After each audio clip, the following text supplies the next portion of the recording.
#Making Waves, the podcast to help enhance our personal development. Welcome to the #Making Waves podcast by Waves of Positivity. Today's episode is who we are as people, and we're going to give you an introduction into us. So today's guest is none other than Mr. S.A. Healthy Gains. Ooh, thank you for having me on, guys. So I am one of the co-hosts today. My name is Aadil, along with Sully, the other co-host. and our guest is S.A. Healthy Gains. So Mr. S.A., can you give us a quick introduction? Tell us, who is S.A. Healthy Gains? Alright, so S.A. Healthy Gains obviously is my social media handle. That's what most people know me by in the public eye. My real name is Suleiman Solomon, or most people call me Sully. The name came about, the Instagram name came about when I became a personal trainer during my gap year after college. And I did that for a few years, really enjoyed it, and that kind of brought out who I am as a person. I'm a recent graduate, construction management and property development, but currently I work in the leasing industry, and I spend a lot of my spare time climbing mountains and doing charity work. Amazing, sounds like quite an active person. Nice. So what made you start Waves of Positivity alongside us? What was your approach to it? So when I was doing my social media stuff, as a personal trainer, I made a transition into, rather than training people's bodies, I wanted to train people's minds, because I realized that that's where the root problem was. People not having the correct mindset, and slowly from a PT I became kind of like a mindset coach almost, and I did it without realizing, and I seen the changes I was making in people's lives, not just in the 6 months or six month blocks I was training them, but even like a year or 2 years after, they would message me and they would make amazing progress. And that's what really sparked something inside me, and I was like, you know what, I want to carry on changing people's mindset and perspectives in lives, because I feel like, generally speaking, a lot of people are quite negative in their perspectives. And obviously this opportunity came about with you brothers, and just talking about it initially that first day, I was like, yes, you know what, this is going to be a great opportunity for me to carry on this goal I have to help young people make positive lifestyle choices. So that's why Waves of Positivity is something that I embarked on with you guys, and it's been one of the best decisions of my life. Hey, big up Waves of Positivity. So your main focus is clearly mindset. How did this come about again? What made you so focused on mental development? I know you touched on it very briefly about being a personal trainer and transitioning, but what made you want to think so much on people's mindsets when training their bodies? So I realized from a very, very young age, I feel like the thought process that most people have in their late 20s, in the 30s and 40s, I feel like I had those thought processes as a very, very young teenager. And I'm very grateful and blessed. I feel lucky to have gone through those thought processes. And I remember I used to be a very conserved child, very reserved. I used to not speak. I remember when I was in primary school, my teacher, once she asked my mum, is your child mute? Because I didn't used to talk. If someone asked me a question, I'd just stare back blankly. That's how shy I was. And I just spent so much time observing people and things that were going on around me. And when I got into secondary school, I realized that the best way for me to progress in whatever I want is by having a good mindset, a good approach. And I find myself finding more success in these small interactions and small scenarios we have in our life when I was going at it with a positive attitude and a positive mindset. And for me, it started very, very early on. I didn't know that I was going through this process until much later on, but I'm so happy and so lucky that it happened for me at such a young age. That's amazing. Nice. Clearly tell you're not mute anymore, man. Mr. S.A., is there an incident that you can pinpoint from your past that defines who you are today, or a specific moment that has happened? So again, it stems back to, it's weird, because for most people this is a process that takes days, weeks, months, and I remember very clearly it was just one instance like that, like just a moment, and I was in year 7, and I was in like a lunch break or a regular break, and I was just walking about, and obviously, like I said, I was a shy kid, so I was a nerd, you could say, so I was susceptible to being bullied. Just gonna point out that you're still a nerd. You could say that, but back then I didn't have the confidence. So as you can imagine, kids being kids, I was susceptible to being bullied. People exploiting that lack of confidence. And I remember one day I was just walking outside, and I was like, you know what, I'm not gonna let anyone get to me. Whatever they say, I'm just gonna let it go. and it was a snap decision. And I swear to you, yeah, since that moment, like, my life has just been so much more happier, so much more content. And it's weird because most people, like I say, most people can't pinpoint it. And for me, that is such a vivid memory I'll never ever forget. That's what happened for me. Were there any particular people that helped you with this? Not really. You see, along with being shy and being reserved, I didn't speak about my problems. So I didn't really tell people I was getting bullied. I didn't really tell the Not teachers. even me and Sully. We didn't I didn't know you guys back then. Oh. So I didn't really tell the teachers. I didn't really tell my parents. I was very independent. I was like, I'll just get over it. So obviously there was influences and factors that played into it, but I think it just happened in my mind. Like, I was just done with it. I was tired of it, and yeah. Again, I'm happy and Here blessed. we are today. Yeah. Let's see how it is. One thing that you're known for is your charity and your charity work, Crazy Challenges. What drives you to do what you do, and what keeps you motivated to do these crazy challenges? So for the last 2 years, I've done some charity work before that, but the last 2 years, it's kind of become embodied. It's part of my life. And again, it wasn't something that I was particularly looking for, especially to the extent that I'm doing it at. It just kind of fell in. I seen it as an opportunity, and I got stuck in, and I really enjoyed it. And I've just been kind of just like one step after another, progressing, doing more, doing better.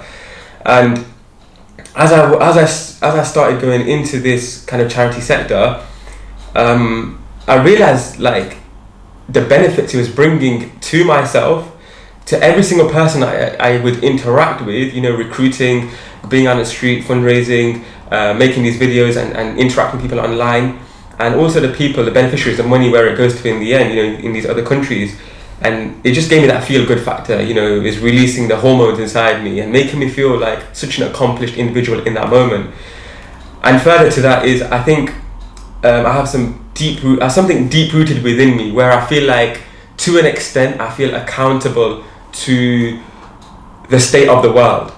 And, you know, in many religions, especially even in ours, we're taught, you know, look after your neighbours, love for what you want, love for your brothers what you want for yourself.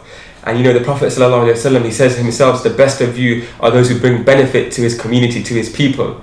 And I think those are two core root beliefs for me personally. And I take that with me, or I try to take that with me in everything that I do. And I think charity has allowed me to kind of fulfill that, I guess, in some light. Nice. Have you got any particular country you ever want to do work in? So, Yemen. I would always have to say Yemen, because I remember about a year and a half ago I was at an event and they showed this video of some kids in Yemen, and it was the first time I ever cried to a video. Any type of video, movie, show, whatever. I've never cried again to a video. That was the first time that I cried to a Did video. you get cried about Bridge of Terabithia? I did not. I did not. And for me, it's always been in my heart. And I remember after seeing that video, that's when I was like, yeah, you know, I want to do something. And I remember I was at a charity dinner a few weeks after, and they were like, you know how they do fundraising? They were like, who wants to pledge, like, you know, £10,000, £4,500, whatever. And one of the pledges, the first pledge was, okay, who's gonna say £4,500? And I was like, I really want to do this for Yemen. And I remember I ran out the hall. I was volunteering at the event. I ran out to the hall and I spoke to the manager of the charity, or the coordinator. I was like, bro, I want to pledge for 4,500, but I don't have that money, and I don't think I'll be able to do it. And he goes, you know what, just put your hand up and see what happens. So I went back in, I put my hand up, signed the pledge with the form, whatever, and that's where Tough Mudder came from. Mm-hmm. That's how Tough Mudder. How much you end up raising at the end of Tough Mudder? £6,500. Oh yeah. With you guys, you know, the intention of 4,500, and you end up doing 6,500. Yeah, That's and honestly, it was one of the best periods of my life. You know, training with you brothers and sisters, going through that process, and you can see, like, right now, like, how much joy it brings to me. So you can just imagine how much joy it brought to me back then. The only time I've ever seen him smiling like that is when he's looking at a watermelon. Yeah, no, you're not lying. And so yeah, I would love to go out. Going back to the original question, I would love to go out to Yemen and utilize the skills of, you know, construction management, and, you know, rebuild what they haven't got there, basically, or what they've lost. See, he's selling this to all the podcasters listening in, but he's never spoken about this to, like, people he knows generally. This is really personal stuff. This is a dream that I don't really share with many people. But you said at the start we're going deep, so I had to share something personal. Going deep. Yeah, really deep.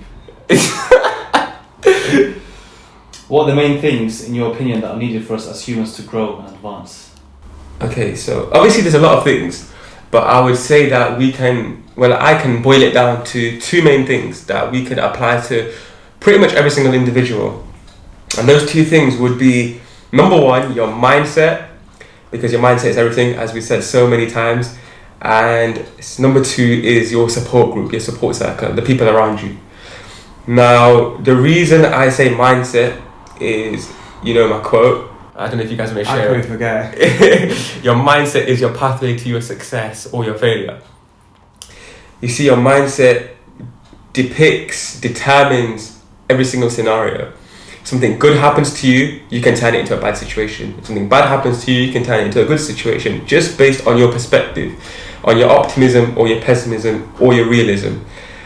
And you see, once we harness the control of our minds, because we've already established that your mindset is everything, doesn't that mean that you've harnessed the control of everything around you? Because you're controlling the way you react to people, the way you react to scenarios, things that are out of your control, the way you react to them. So that's why I say mindset. And the reason why I say mindset number one is because without mindset, a lot of people might struggle for point number two, which for me came on very, very late in my life. I would say in the last 3 or 4 years. Like I said, I was a very, very independent person because of the way I was brought up. And so I was always like, I can do this on my own. I don't need anyone. And that was how I was. And until I kind of met you guys, I'd say, and a few other people through gym and stuff, I was like, you know what? I need a support group. I need people around me. Because what I didn't realize was, once, as a human, you run out of energy, you run out of capacity, mental capacity, emotional capacity, physical capacity, you run out of them. You can't be 100%. There'll be times when you're 0%. And in those moments, what do? You lean on other people. You lean on the people around you, your friends or your family.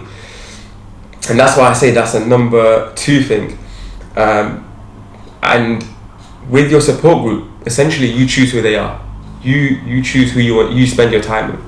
And if you have the correct mindset, you will go out and search for the right people, and those right people will not only help you when you're down, but they will elevate you and lift you and take you to your highest potential.